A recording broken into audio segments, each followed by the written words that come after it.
Maka ketahuilah ya ibadallah, telah disebutkan oleh Hasan ibnu Atiyah, seorang tabi'in sunni, yang mana dia ucapkan dengan sanad yang sahih, seperti dikeluarkan oleh Imam Abdullah ibnu Ahmad di dalam kitabnya As-Sunnah, dan Ibnu Abi Asim di dalam kitabnya As-Sunnah, dikatakan bahwa Allah Jalla wa'ala akan memberikan iqab, akan memberikan hukuman bagi kaum muslimin dalam suatu negeri dengan dihidupkannya kebid'ahan sesuai dengan sunnah-sunnah yang mereka matikan. Maka Allah menghidupkan kebid'ahan sesuai dengan sunnah-sunnah yang dimatikan. Maka makna dari asar ini bahwa Allah menjadikan suatu kaum melaksanakan kebid'ahan dan menjadikan sunnah itu bahkan bid'ah. Kenapa? Karena mereka mematikan sunnah, maka Allah hidupkan kebid'ahan. Dan dari sini kita mengetahui bahwa sunnah dan bid'ah contradiction dan saling berbentrokan, paradoksisme. Barang siapa yang menghidupkan sunnah maka dia akan mematikan bid'ah, dan kebalikannya, barang siapa yang mematikan sunnah dia akan menghidupkan kebid'ahan, dan barang siapa yang menghidupkan sunnah berarti dia akan mematikan kebid'ahan. Seperti contohnya sekarang salat bin ni'al. Maka banyak di masjid-masjid seluruh dunia bahkan tidak mengetahui ataupun enggan untuk melaksanakan sunnah ini karena kotor. Maka sunnah ini mati. Semua orang tidak mengetahui sunnah menggunakan sandal. Kecuali kami dulu alhamdulillah di markas Syekh kami Muqbil Al-Wadi'i rahimahullah, yang mana dia menghidupkan sunnah di masjidnya yang tidak didapati di institut-institut yang besar di luar negeri, dari university dan masjid-masjid yang besar. Tidak ada yang dihidupkan sunnah ini.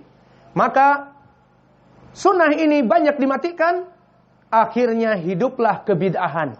Maknanya, jika ada orang sholat dengan sandal, maka akan didera dan dicela dan bahkan diusir dari masjid. Kenapa? Kebid'ahan akan merajalela. Dipikirnya sunnah adalah bid'ah dan bid'ah adalah sunnah. Maka sholat dengan sandal dipikirnya bid'ah, akan dicela orang yang sholat di masjid karena itu adalah perkara yang mengotori masjid dan sebagainya. Maka terjadilah paradoksisme dalam hukum Islam karena sunnah banyak tidak diketahui sehingga kebid'ahan merajalela. Dipikirnya sholat itu asalnya tidak menggunakan sandal, padahal justru kebalikannya, sholat menggunakan sandal adalah sunnah. Maka di akhir dari khutbah kita sebutkan tentang keutamaan bagi mereka orang-orang yang menghidupkan sunnah dari sunnah-sunnah yang sudah dimatikan. Maka faidah dari menghidupkan sunnah yang dimatikan ya ibadallah, yang pertama, min asbabi mahabbatillah wal ghufran, menjadi penyebab dari kecintaan Allah kepada kita dan ampunan Allah kepada kita. Karena Allah berfirman, in kuntum tuhibbunallah fattabi'uni yuhibbukumullah wa yaghfir lakum dzunubakum. Maka barang siapa di antara kalian yang ingin Allah mencintainya, fattabi'uni, ikutilah sunnah-sunnahku, kata Nabi. Sehingga mengikuti dan menghidupkan sunnah Nabi adalah sebab kecintaan Allah kepada kita, wa yaghfir lakum dzunubakum, dan diampuni dosa-dosanya. Dan yang kedua, orang ini akan mendapatkan pahala yang banyak sekali. Seperti hadis yang diriwayatkan oleh Imam Muslim dari Abu Mas'ud, berkata Rasulullah sallallahu alaihi wa ala alihi wasallam, man dalla ala khairin kafa'ilih. Maknanya, barang siapa seseorang yang menghidupkan sunnah, mengajarkan sunnah yang dimatikan, kemudian orang setelahnya mengikuti dia, maka seluruh orang yang melaksanakan sholat dengan sandal misalnya, apa yang dia ajarkan oleh orang ini, semua orang yang sholat dengan sandal akan mendapatkan pahala dia sendiri, dan orang yang mengajarinya akan mendapatkan pahala dari saham pahala juga. Dan begitu pun pendalilan yang kedua di dalam hadis yang diriwayatkan oleh Imam Muslim, Dari Abi Hurairah, "Man sanna fil Islam sunnatan hasanah fa alaihi ajruha wa ajru man amila biha la yanqusu min ujurihim syai'a." Maknanya, barang siapa yang menghidupkan dari sunnah-sunnah yang dimatikan, maka dia akan mendapatkan pahala. Pertama, dia mendapatkan pahala. Dan yang kedua, dia akan mendapatkan pahala dari orang-orang yang melaksanakan sunnah setelahnya. Maka next generation dari orang-orang yang sholat di masjid Imam Muqbil Al-Wadi'i ini, kita akan mendapatkan pahala setelahnya. Dan yang ketiga, meskipun orang yang melaksanakan sunnah ini sudah mati, dan dia tidak bisa melaksanakan sholat dengan sandal lagi, maka karena dia mengajarkan kebaikan kepada manusia, dan ilmunya tersebar, baik di media sosial, ataupun di dalam tulisan-tulisannya, ataupun pengajaran-pengajarannya, dan diamalkan oleh murid-muridnya, maka dia telah mati terputus amalannya dengan dunia ini, namun pahalanya terus mengalir. Seperti diriwayatkan oleh Imam Muslim dari Abi Hurairah, "Idza mata ibnu Adam, inqata'a amaluhu illa bi ihda thalath." Jika mati seseorang manusia, maka akan terputus amalan-amalannya kecuali 3 perkara. Yang disebutkan 3-nya itu adalah pertama, amalun jariyah.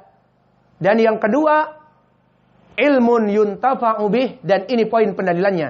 Ilmu yang bermanfaat, yang akan terus-menerus manusia mengamalkan sunnah dari ilmu orang ini, maka dia meninggal dan ilmunya mengalir. Seperti Syekh kami Muqbil Al-Wadi'i, dia meninggal dan ilmu mengajarkan sunnah terus mengalir dari kitab-kitabnya, kaset-kasetnya, dan dari amalan-amalan murid-muridnya. Dan ini yang ketiga. Adapun yang keempat, penyebab dari mendapatkan keutamaan yang besar dan puncak primaknya adalah masuk kepada surga. Sesuai hadis yang diriwayatkan oleh Imam Muslim dari Abi Hurairah, "Bada al-Islamu ghariba wa sayaudu ghariba fatuba lil ghuraba." Maka Islam itu datang dalam keadaan terasing. Kemudian masuklah kaum muslimin kepada Islam banyak sekali sampai akhir zaman kelak. Namun karena kebodohan kepada ilmu syar'i, maka sunnah-sunnah banyak dimatikan karena menjadi aneh. Seperti sekarang sholat dengan sandal, jika orang awam melihat kita aneh.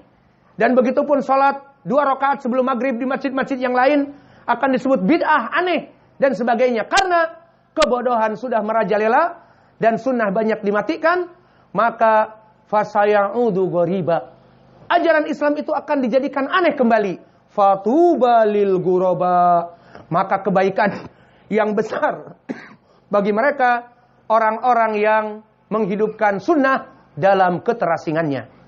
Dan puncak yang terakhir, hadis dari Abi Tha'labah dan juga dari Abdullah bin Mas'ud, yang hadis ini datang dari berbagai jalan, bisa naik kepada Hasan li ghairih paling sedikit dan sahih li ghairih juga. Berkata Nabi kita Muhammadin sallallahu alaihi wa ala alihi wasallam, "Fa innakum satalqauna ayamus sabr."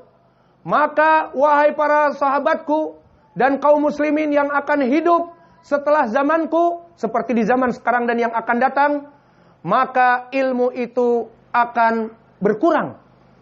Orang akan malas menuntut ilmu, maka kaum muslimin kebanyakan mengaku Islam tetapi tidak mengetahui mana sunnah, mana bid'ah, mana syirk, mana kufur, mana tauhid, mana halal, mana yang haram. Mereka tidak mengetahuinya. Maka berkata Nabi, pada saat kebodohan merajalela dan sunnah banyak ditinggalkan, maka disebutkan oleh Nabi, fi hadzal yaum as-sabr, fi hadil ayam as-sabr, man yasbir bi sunnah kal qabid anil jamrah. Maka barang siapa yang memegang sunnah pada zaman itu, seakan-akan dia memegang batu bara. Jika dia pegang sunnah, maka orang akan mencelaknya, maka orang akan menghinakannya, maka akan terbakar tangannya karena memegang sunnah. Dan jika sunnah itu dilempar, jamrah itu, batu kerikil yang panas itu ataupun batu bara itu dilempar, maka akan hilang agamanya. Maka inilah zaman kita sekarang.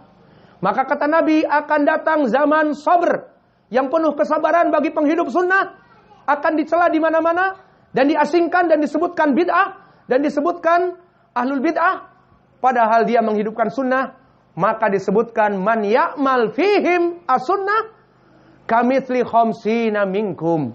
Maka barang siapa yang menghidupkan sunnah, dia itu seperti mengamalkan dari pahalanya 50 orang dari kaum muslimin. Sehingga jika kita menghidupkan sunnah yang dimatikan, kita mendapatkan pahala 50 dari kaum muslimin yang seakan-akan melaksanakan amalan yang kita lakukan. 50 kali lipat. Maka inilah dari keutamaan menghidupkan sunnah. Dan kesimpulannya barakallahu fikum, di awal dari khutbah kita di Masjid Al-Muqbil Al-Wadi'i, kita menghidupkan sunnah sholat dengan sandal ataupun sepatu, namun mempunyai syarat-syarat yang kami sebutkan dan kaifiyah bagaimananya. Maka hidupkanlah sunnah dan matikanlah bidah. Bismillahirrahmanirrahim. وَمَنْ أَحْسَنُ قَوْلًا مِّمَّنْ دَعَا